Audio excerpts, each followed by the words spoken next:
Who's the best space dog? Oh, где моя хорошенькая моя, ты просто космическая.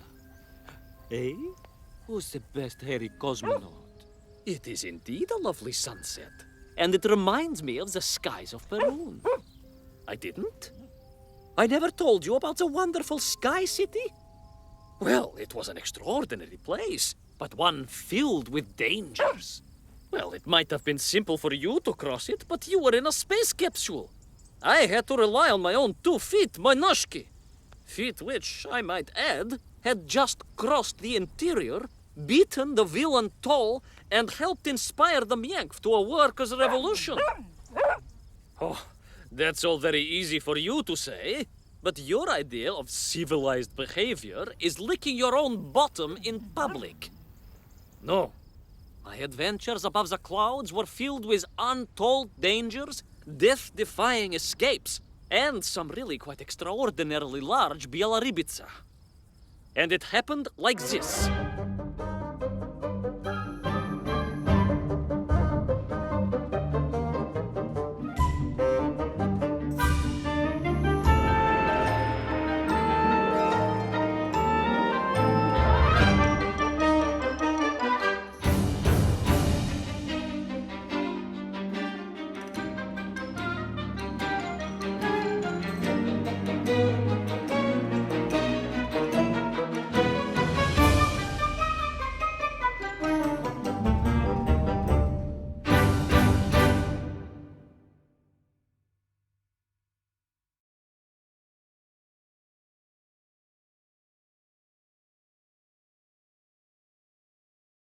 Weeks had passed since I left Plutonia, and one evening, exhausted, I simply fell asleep at the foot of a strange windmill.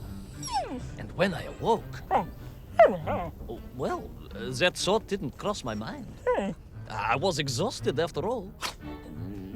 This is beside the point, my nosy canine friend. What matters is this. When I awoke, the windmill and the ground around it had been carried high into the air. What magic was this? Что за магия? As unlikely, perhaps, as a suitcase-sized dog orbiting the center of the Earth for many years. Quite.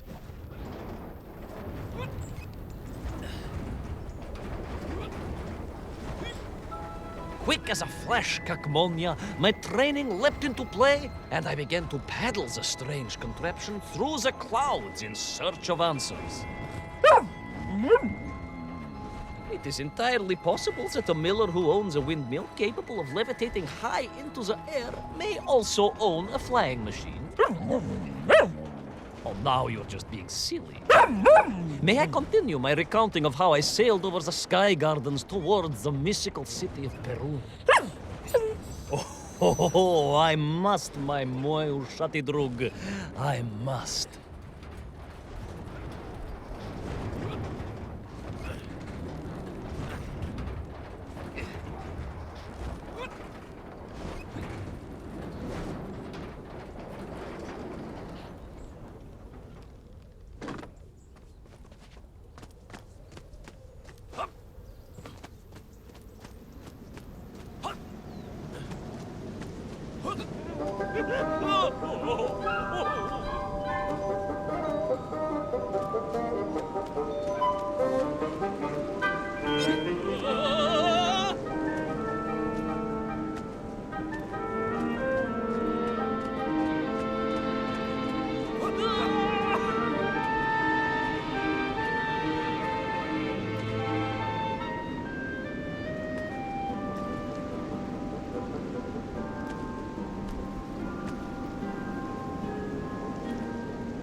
What powerful emanations! What mighty gusts! What an epic shkval! They reminded me of Cousin Pavel, yes! But whereas his rearward zephyrs could curdle milk and tarnish the teaspoons, these magical wafts only serve to carry me aloft and onwards.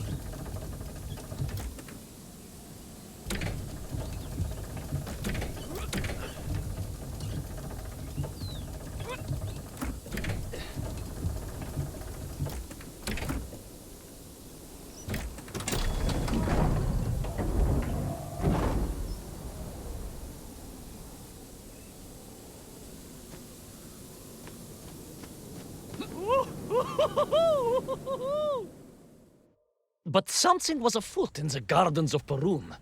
This horrid muck staining the surfaces and making my nose curl. Yes, it was positively Pavilion in scent. But it did not belong here. I think I once told you of Auntie Masha's passionate encounter in a cable car with the manganese entrepreneur from Chiatura. Now, Auntie Masha told me that there was a disagreeable stain and smell all around those factories and smelting works. Our industry is not without its dangers. Could it be that the once bucolic gardens of Perun were being corrupted by unchecked pollution? After all, science is a double-edged sword, my bristly confidant. Consider Zemikov. Of course. I apologize. Прошу прощения. Two-headed dogs is perhaps a rather insensitive analogy, but not without justification in this instance. I have seen the blemished lands around Norilsk, but I could not believe that I would find such pollution here. But this was nothing to the true horror of what was shortly to unfold.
That terrible, страшная машина, spewing its poison into the air, had created a monstrous thing. A being. A malignant spoiler of the noble and pure. And it had taken on the form of its prey. Well, of course. Ну, конечно, I was the prey. The citizens of Perun had clearly long since fled the evilly sentient smog, but I inadvertently wandered into its lair. Oh, I know. Misfortune seemed to dog... Oh, sorry, I do apologize. To follow my every footstep. But no time to ponder, no time to bemoan the hand that fate had dealt me. No, all that was on my mind was escape, конечно.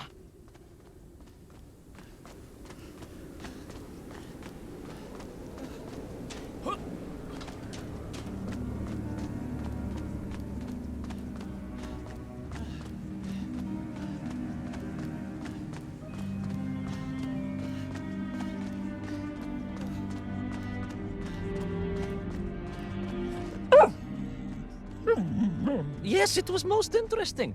The windmill seemed to be from an earlier age. Perhaps this was a devastating warning of the destructive power of unfettered industrialization. I most certainly had not forgotten about the windmills. I did not get carried away. You are missing the point. Perhaps because you are only a small dog. Oh, a brilliant, brave, spacefaring dog, of course, but a small Sabashka nonetheless. If you perhaps listened more and interrupted less, I am just getting to the explanation of the windmills.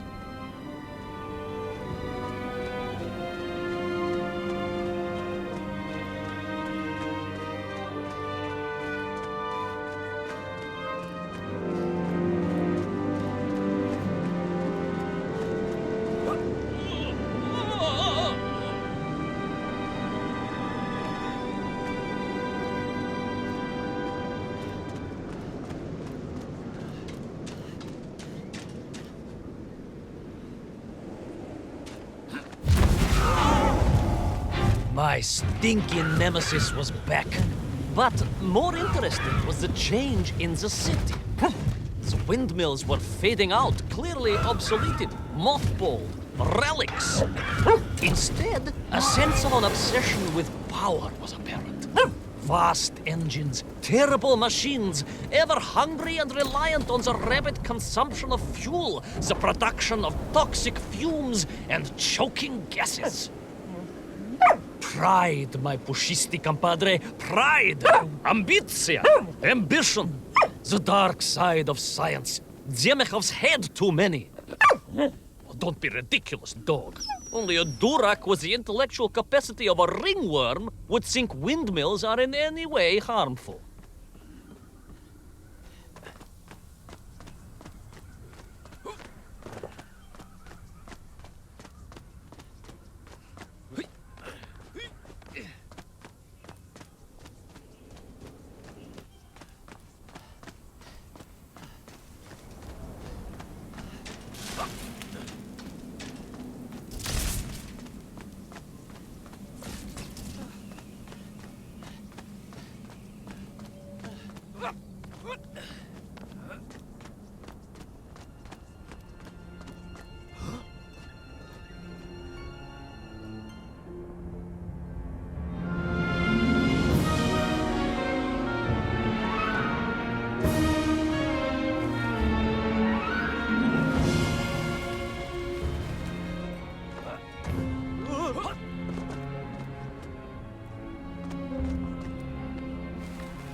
Of course, you never had much of a chance to travel.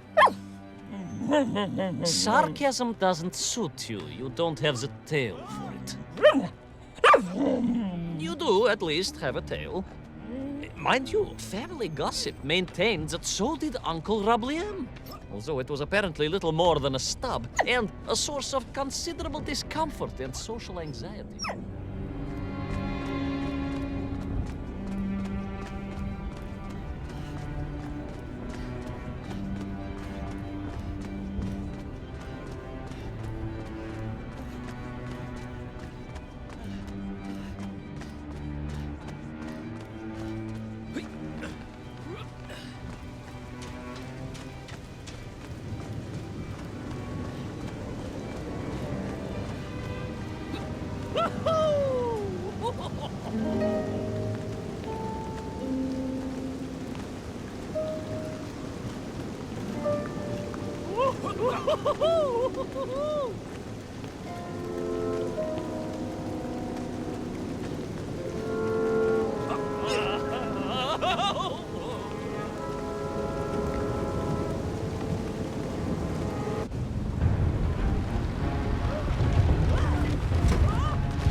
Indeed. I just evaded the slimy, oily grasp of that man-made vaginoid, his petroleum stink clogging my nostrils and making my head thump. And I felt a great stirring within me. Yes, much like, I assume, Cousin Pavel. May he never get loose again. But no, quite different. This was no volcanic upbubbling of gastric malintent. No, it was the roaring fires of justice once more ignited within me. I felt a swell of patriotic fervor and knew the hand of destiny had fallen on me once more. Yes, what a hand it was! I could not see this great wonder sink into an abyss of poison and bile. The Perunians may have been forced to abandon their city, but I had saved the world once before and was ready to answer the call again.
What strange metal Bielorybitsa clearly designed to swim through the air?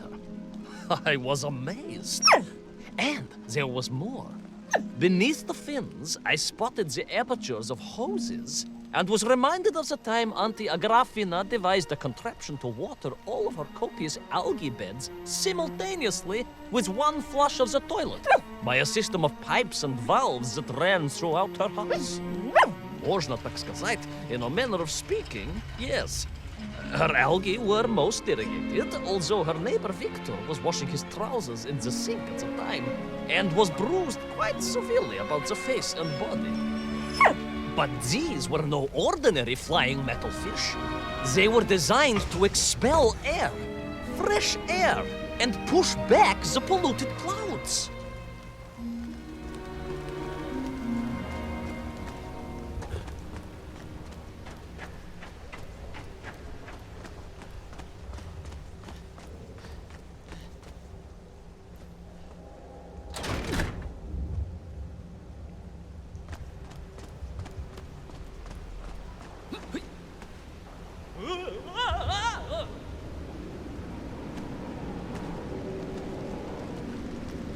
There is, of course, a fine tradition of looking to nature to solve problems of a scientific or military persuasion.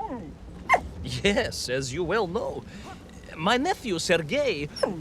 Yes, the very same. Poor lad with his dermatological eruptions.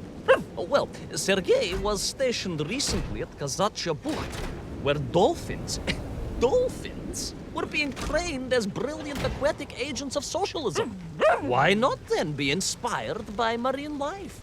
Why, there is a fish, I have heard, that can shoot jets of water from beneath the surface to knock its prey off little tiny twigs and into its mouth. If you were to tell the average mushroom sheriff that a dog would orbit the Earth, I suspect you would receive a similarly sneering response. No, that is because you are a small, hairy hound of uncertain parentage. I, on the other hand, am a cosmonaut, the product of many months of training, and I realized the answer to pollution was here all along. The Perunians, tragically, had simply never had time to finish their fleet. If only I could find a working, flying fish. If only. If only. Yes. If only.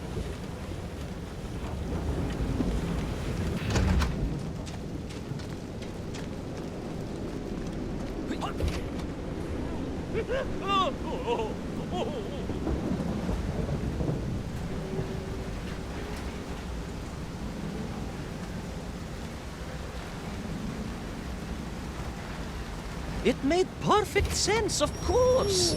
The poisonous tuhatas that engulfed Barun was like a nasty cold. And you know what to do with a cold to rid yourself of it. You may not get colds, but nor can you operate pea-shelling machinery. So don't get ideas above your station. We humans, on the other hand, may produce up to 16 million perfectly unshelled peas in an average shift. But we are martyrs to our sinuses. But to clear them, aha! These are remedies we Russians have been perfecting over the long centuries of harsh winters. Onions. A quick snifter of onion oil will clear your head faster than a Pragviev can clear a hypothetical minefield. Yes, if I could find a functional fish, I would become that onion.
Close. I could feel it. Yes, the working fish, the ribka. I could feel I was at the heart of Perun, and my noxious pursuer had renewed its chase with a terrible vigor.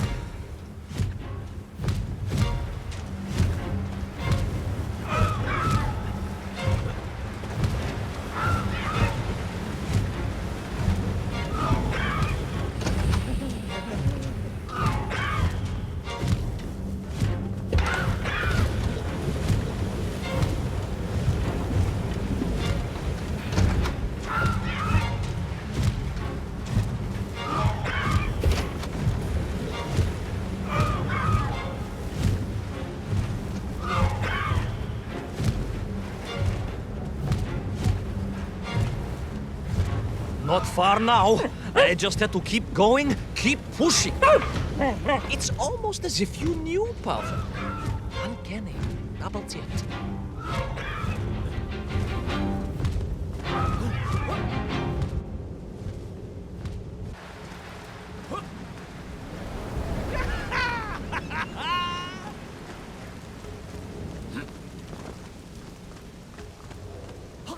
There she was.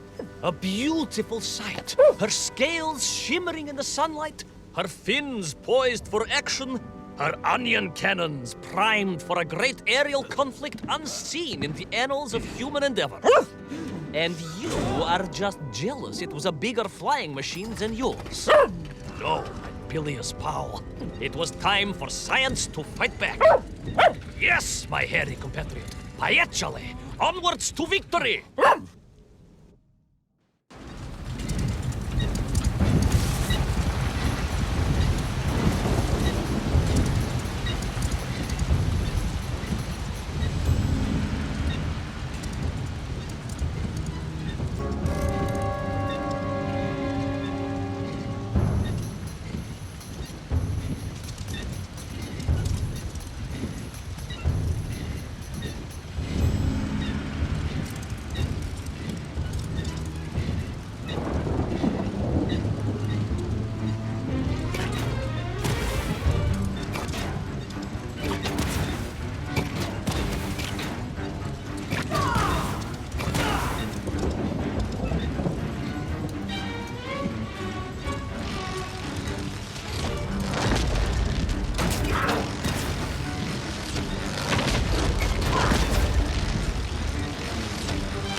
was a miracle.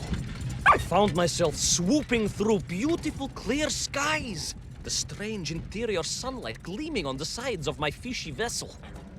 I heard birds clear their little throats and begin their wondrous gvalt, the wind gently humming on the fins.